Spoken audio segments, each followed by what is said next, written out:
دوستان عزیزم، درود و مهر. امیدوارم هر کجا این دنیا هستین حال دلتون عالی باشه. اگه تا حالا یه غذایی خوردین که هم بدنتون رو قوی کنه و هم حسابی پر انرژیتون کنه، باید بگم این دقیقاً همون غذاست. برای این غذا ما نیاز به 2 عدد پیاز داریم که به صورت نگینی ریز کنید. داخل قابلمه مقداری روغن ریختم. بعد از اینکه داغ شد پیازی که ریز کردم و بهش اضافه میکنم. اندازه های دقیقا من داخل دیسکریپشن نوشتم. هم میزنم و زمان میدم تا پیاز سرخ بشه.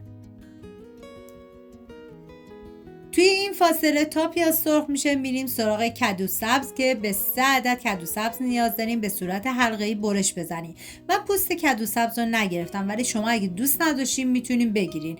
و بعد از اینکه به صورت حلقه‌ای برش زدی باید سرخ کنی که من ترجیح دادم بذارم داخل ایرفرایر با دمای 180 به مدت 38 دقیقه تا کاملا سرخ بشه.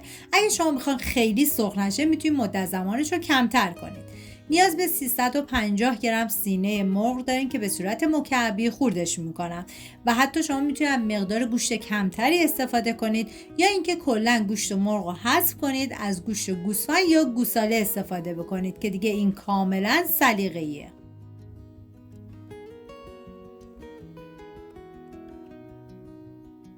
نوبت اضافه کردن ادویه هست، شامل نمک، پودر تخم گشنیز،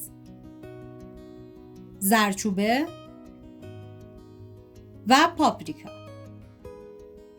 هم میزنم و میذارم ادویه ها تب بخورن و عطر ادویه ها آزاد بشه.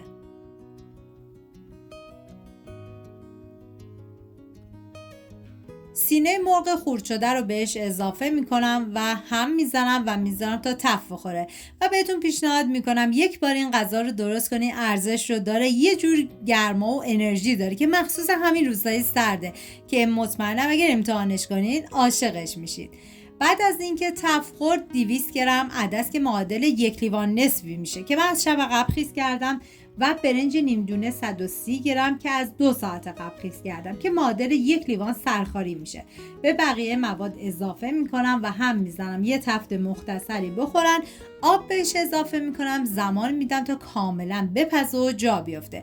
ببینید این غذا نباید خیلی سفت باشه و نه خیلی شل و باید یه حالت کشداری داشته باشه، پس از آب زیادی استفاده نکنید. هم میزنم و دیگه بهش زمان میدم.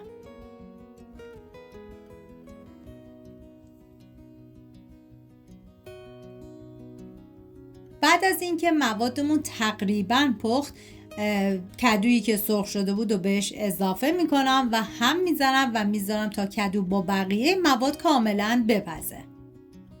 زمان پخت این غذا تقریبا 2 ساعت و نیم بود و بعد از 2 ساعت و نیم دیگه غذای ما آماده است.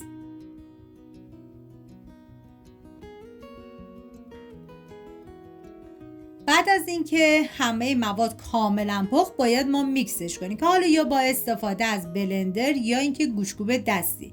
من کاملا میکسش میکنم و بعد از میکس شدن دوباره باید بذارید به مدت نیم ساعت دیگه این موادتون بپزه و جا بیافته. بعد داخل تابه مقداری من روغن میریزم و 5 قاشق غذاخوری کشک رو باید بهش اضافه کنید و هم بزنید یه تفت مختصری بخوره و دیگه زیر حرارت رو خاموش کنید. بینیم سراغ مواد. اول من یه هم میزنم. ببینید در طی زمان پخت حتما چندین مرتبه هم بزنید چون این غذا برنج داره، احتمال اینکه ته بگیره زیاده. و حالا کشک رو بهش اضافه میکنم. زمانی که کشک رو اضافه کردید باید سریع هم بزنید که بریده نشه و دیگه نیم ساعت دیگه بهش زمان بدید. من نمک این غذا رو هم تست کردم، دیدم نمکش کمه، مقداری هم نمک بهش اضافه کردم و دوباره هم زدم.